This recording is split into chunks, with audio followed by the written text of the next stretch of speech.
Hello दोस्तों, कहानी की इस नई सीरीज में हम लेकर आए हैं आपके लिए एक और नई कहानी। आज की कहानी का नाम है जुल्मी जमाना। यह एक ट्रू लव स्टोरी है। अगर आप भी लव स्टोरी, सच्ची प्रेम कहानी पढ़ना पसंद करते हैं तो कहानी को पूरा जरूर पढ़ें। आदित्य भानुपुर नगर का रहने वाला एक होनहार छात्र है। उसका सपना है कि वह एक दिन बड़ा आदमी बने और अपने परिवार का नाम रोशन करे। उसके परिवार की आर्थिक दशा काफी खराब थी। गांव के ही बाजार में उसके पिता की एक छोटी सी दुकान थी जिससे आने वाले पैसों से आदित्य की पढ़ाई और घर के खर्चे चलते थे। इसलिए आदित्य पढ़ाई में खूब मेहनत करता था।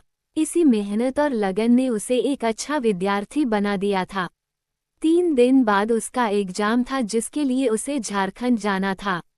अगले दिन उसने झारखंड के लिए बस पकड़ ली। बस में चढ़ते ही उसकी नजरें एक खूबसूरत लड़की पर पड़ीं।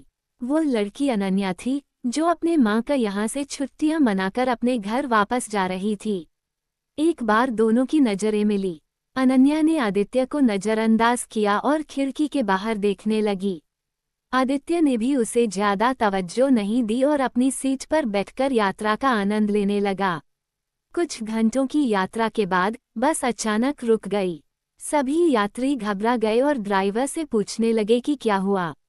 ड्राइवर ने बताया कि बस का इंजन खराब हो गया है और उसे ठीक करने में समय लगेगा। आदित्य ने अपने तजुर्बे का उपयोग करते हुए ड्राइवर की मदद की और बस को फिर से चालू करने में सफल हुआ। अनन्या ने ये सब देखा और उसे आदित्य की समझदारी और मददगार स्वभाव अच्छा लगा। जब बस फिर से चलने लगी, अनन्या ने आदित्य से बात करनी शुरू की। Ananya, hi, I am Ananya. Aditya smile के साथ, हेलो। आदित्य, अनन्या, क्या आप मैकेनिक हो? आदित्य, जी नहीं, वो मेरे दोस्त की कार रिपेयरिंग की दुकान है जिस पर मैं कभी कभार जाया करता हूँ और उसकी मदद कर देता हूँ। अनन्या, अच्छा, तो अभी आप कहाँ जा रहे हो? आदित्य, जी, वो मेरा कल एग्जाम है तो उसके लिए मुझे झारखंड पहुँचना है। Ananya, all the best. Aditya, ji, thank you. वैसे आपने अपने बारे में कुछ नहीं बताया।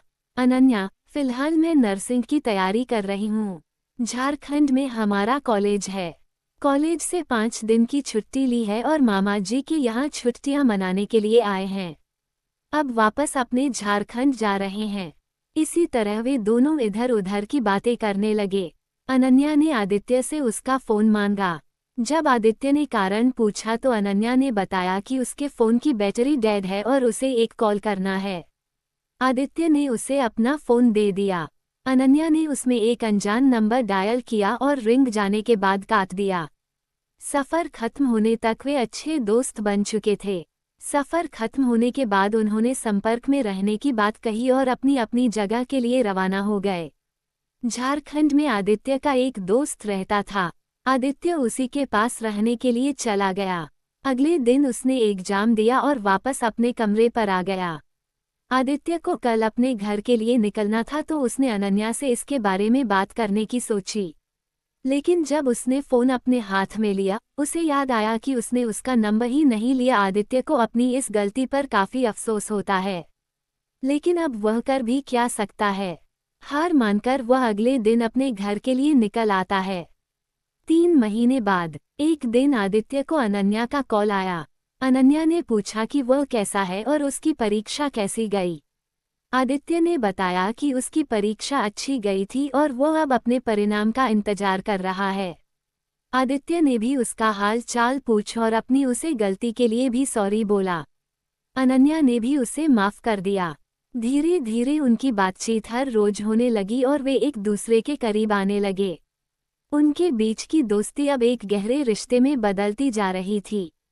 एक दिन अनन्या ने आदित्य को बताया कि उसे अपनी फ्रेंड की शादी में जाना है, इसलिए वह थोड़ा व्यस्त रहेगी। लेकिन जब वो वहां पहुंची तो उसने देखा कि आदित्य परिवार के बुजुर्गों में बैठा बातें कर रहा है, तो वह हैरान रह गई। जब आदित्य की नज़र अनन्या पर पड़ी तो अजीब सी स्माइल करने लगा। बाद में दोनों को पता चला कि जिस लड़की की शादी है वह आदित्य की बुआ की लड़की है। शादी की रस्में शुरू हो जाते हैं। शादी के दौरान आदित्य ने अनन्या से अपने प्यार का इजहार किया और उसे किस भी किया। अनन्या भी आदित्य के प्यार में पड़ गई। कुछ दिनों बाद उनका प्यार और गहरा हो गया। वे अक्सर मिलने लगे। एक दिन अनन्या के भाई को उनके रिश्ते के बारे में पता चल गया। उसने अनन्या के नंबर से आदित्य को कॉल करके बाहर बुलाया और अपने दोस्तों से उसे पिटवा दिया। जब अनन्या को इस घटना के बारे में पता चला तो वह तुरंत अस्पताल पहुंची। उसने आदित्य से माफी मांगी और अपने भाई को अपने प्यार के बारे में बताया। धीरे धीरे अनन्या के पिता को भी इस बारे में पता चला और उन्होंने अनन्या से इसके बारे में बात की। अनन्या ने अपने पिता को आदित्य के बारे में सब कुछ बताया और वो उससे प्यार करती है ऐसा कहा। अनन्या के पिता ने आदित्य से मिलवाने की बात रखी। अनन्या ने हाँ कर दी। कुछ दिनों बाद जब आदित्य स्वस्थ हो गया तो अनन्या ने अपने पिता को उससे मिलवाया। वहां जाकर अनन्या को पता चला कि आदित्य की एक अच्छी नौकरी लगी है। सब लोग बहुत खुश थे। इधर अनन्या के पिता भी इस रिश्ते के लिए मान गए। लेकिन 15 दिन पहले ही अनन्या के परिवार को पता चला कि वह गर्भवती है।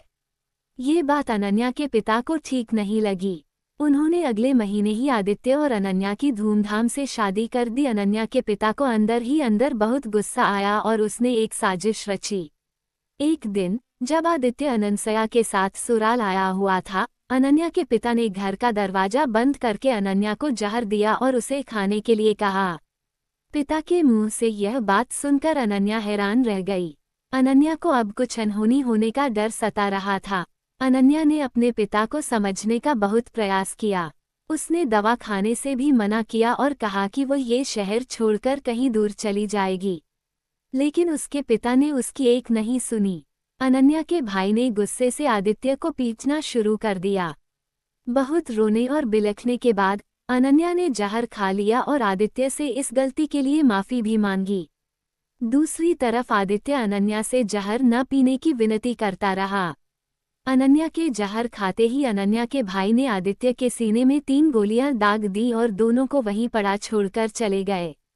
आदित्य खुद को घसीटते हुए अनन्या के पास पहुंचा और उसे अपनी गोद में लेकर उसे न मरने की कस्में देने लगा।